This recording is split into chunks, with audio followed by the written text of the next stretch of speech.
Everyone knows the Colt Peacemaker. Everyone's heard of the Winchester rifle. But here's what the movies won't tell you. The weapons that truly shaped the American frontier were far stranger, far more innovative, and completely forgotten by history.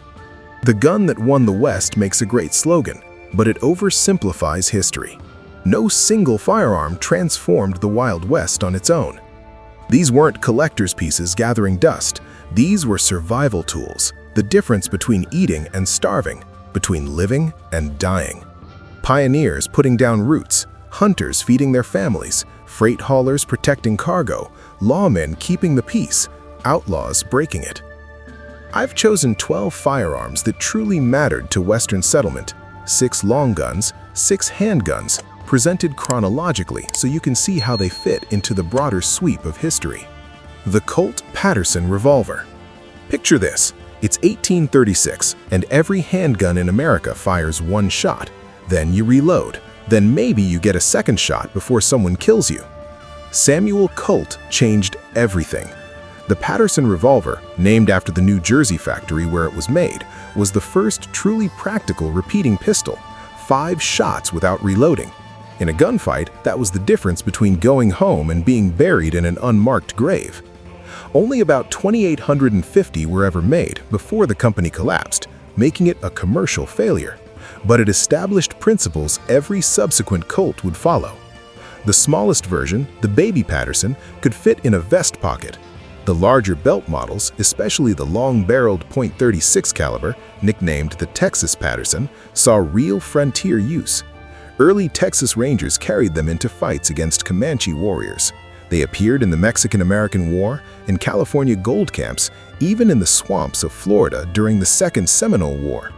Production ended in 1842, but the revolution had begun. Samuel Colt had proven that a reliable repeating pistol was possible. Now he just had to make one people could actually afford. The Hawken Plains rifle. While Colt was reinventing the handgun, another revolution was happening with rifles. The famous Pennsylvania long rifle was beautiful, elegant, graceful, perfectly balanced. It was also completely wrong for the West. The distances were longer, the game was bigger and tougher. Grizzly bears didn't care how pretty your rifle looked.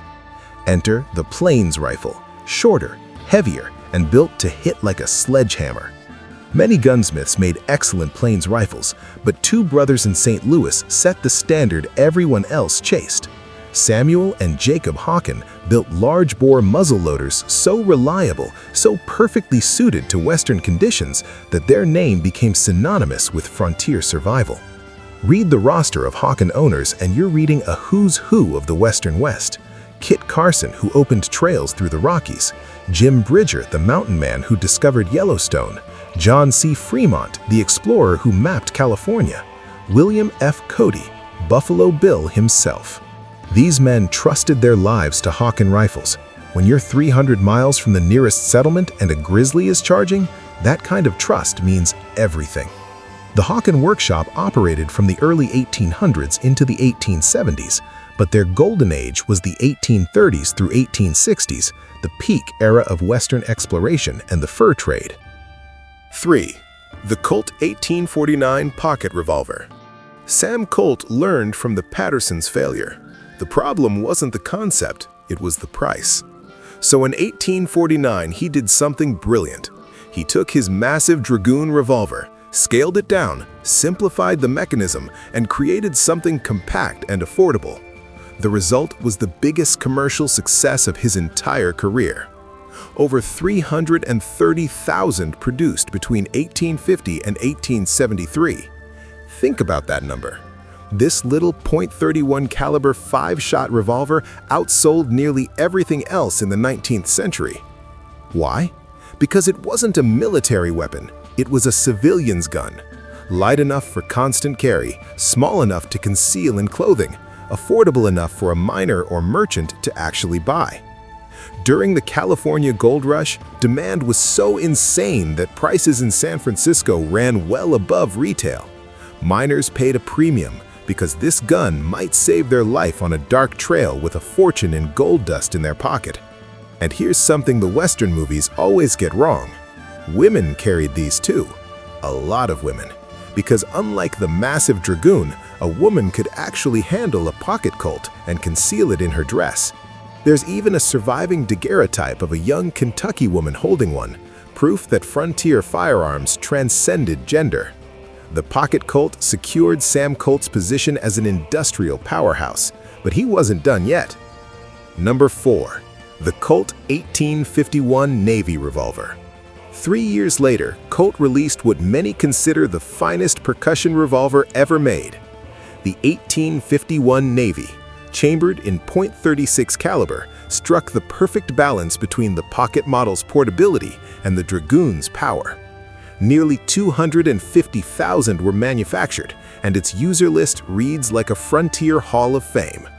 Wild Bill Hickok carried one, and Hickok was famous for being choosy about his weapons. The James Younger Gang used them. So did Texas Rangers, Pinkerton Detectives, and Major Frank North's Pawnee Scouts. Robert E. Lee carried one during his service in Texas before the Civil War. Military and civilian, outlaw and lawman, everyone recognized quality.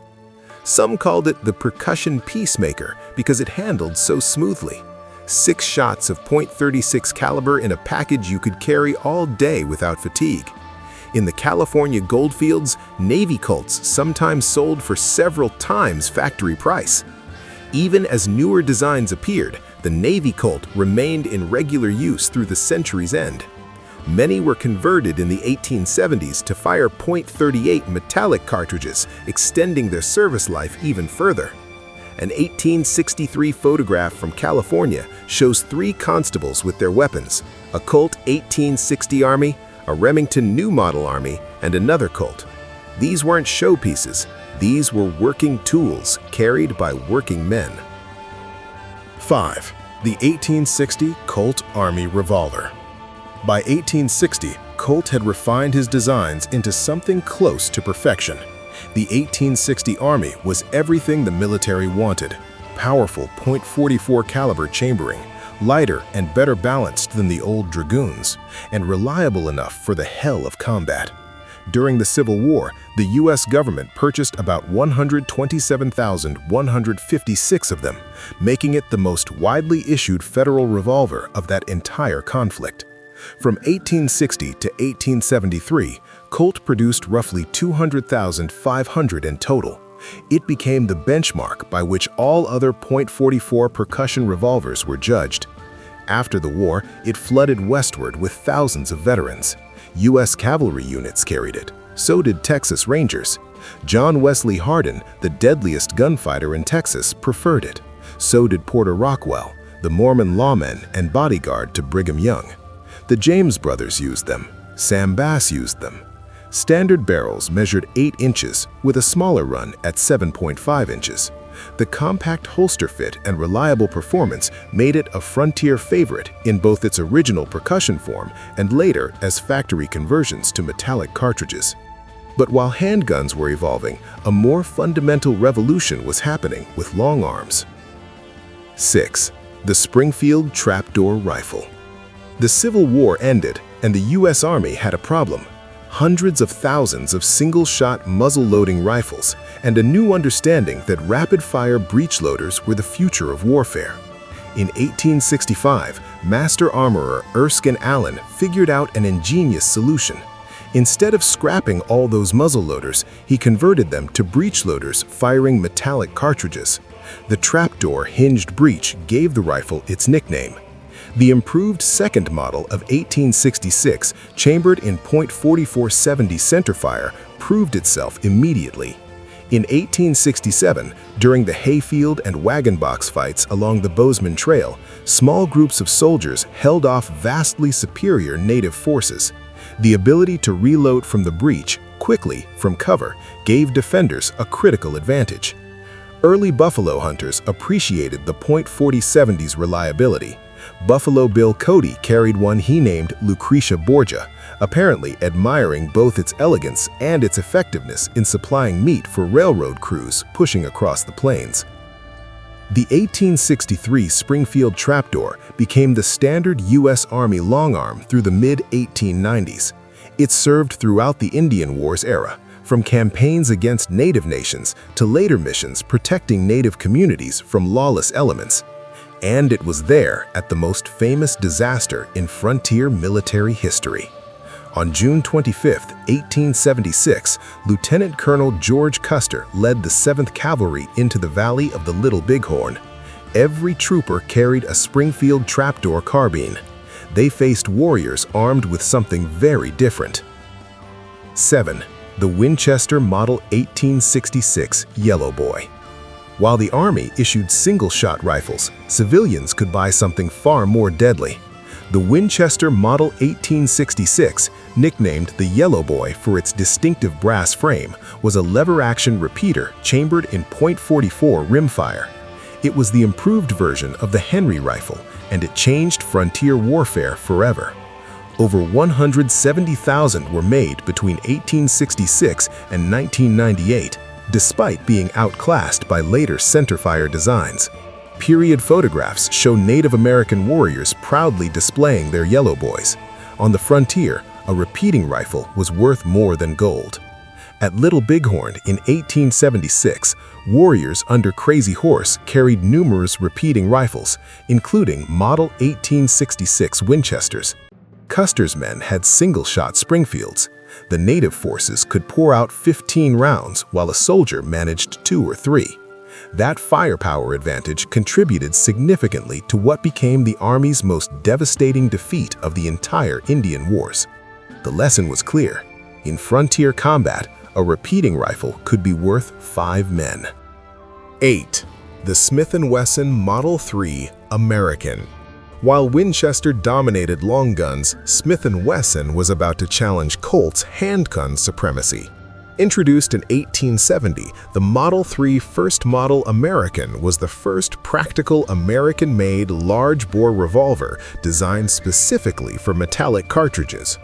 No more percussion caps, no more measuring powder and loading balls. Just load 6.44 cartridges and you were ready. The top break design was revolutionary. Press a latch, tip the barrel down, and all 6 empty cases ejected simultaneously.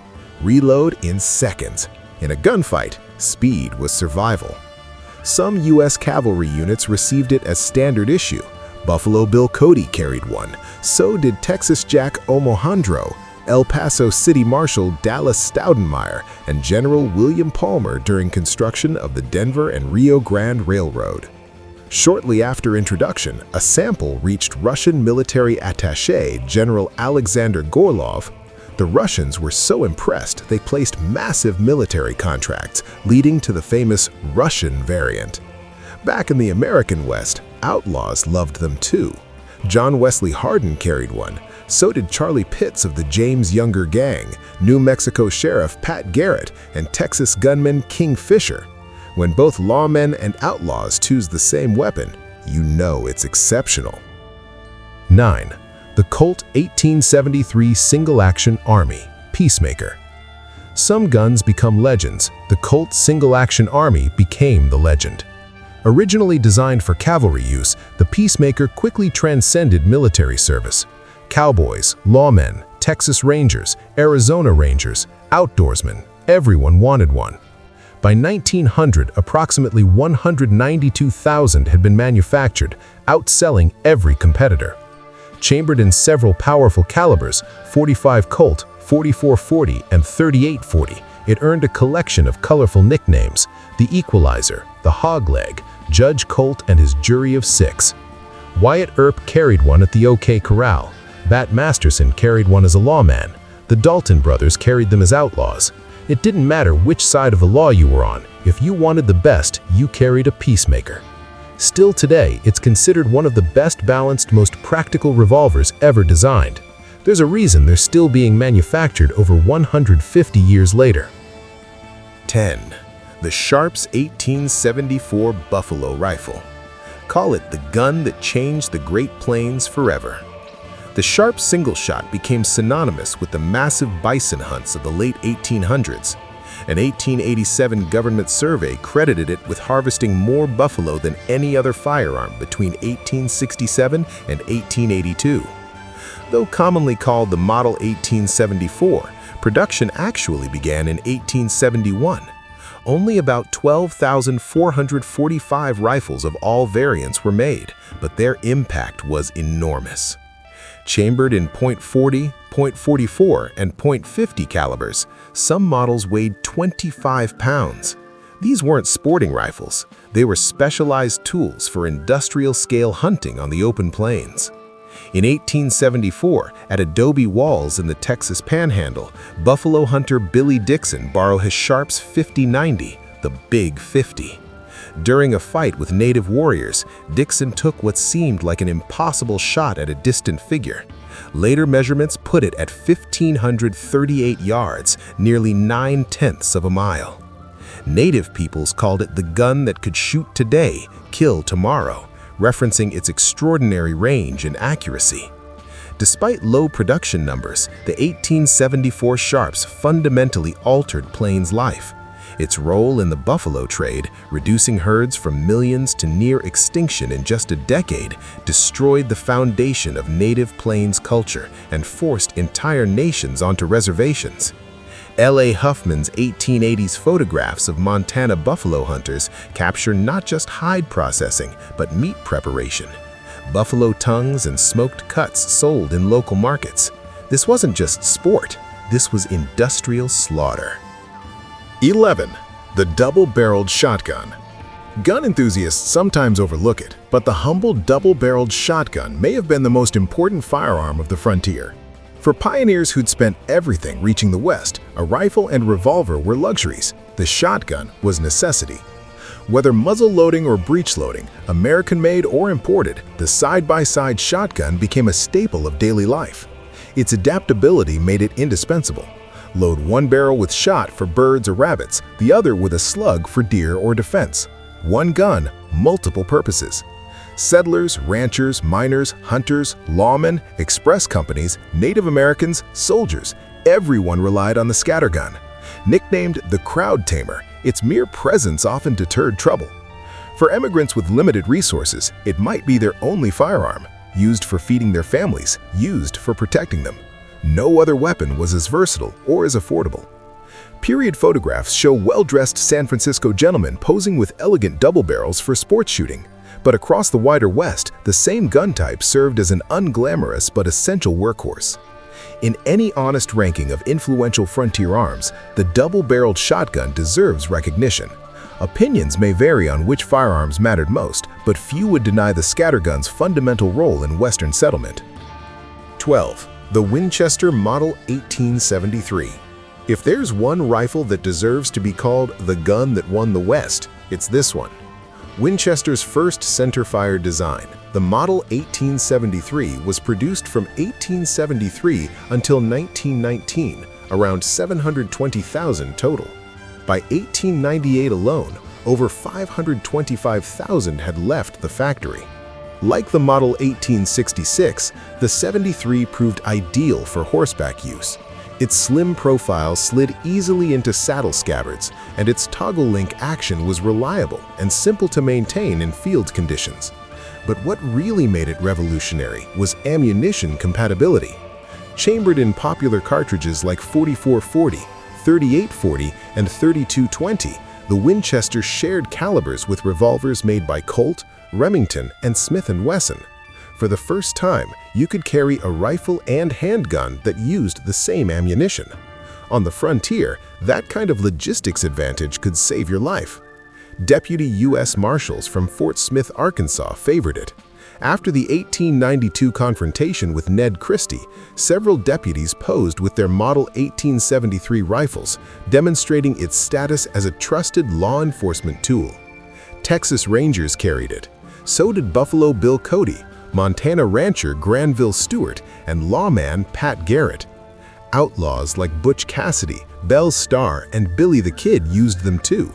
Even Comanche leader Quanah Parker owned one, underscoring its cross-cultural appeal. With its practicality, durability, and widespread use, the Winchester 1873 earned its enduring reputation as the rifle that truly defined the frontier era. The Old West wasn't just six-shooters and Winchesters. It was a world filled with ingenious, unusual, and often forgotten weapons that shaped daily life on the frontier. From pocket-sized revolvers to massive buffalo rifles, each of these arms tells a story of innovation, survival, and the grit of those who carried them. If you enjoyed this journey through history's overlooked firepower, make sure to subscribe to the channel and hit that notification bell so you never miss more untold stories of the American frontier. And let me know in the comments, which of these 12 weapons surprised you the most, and who should we cover next?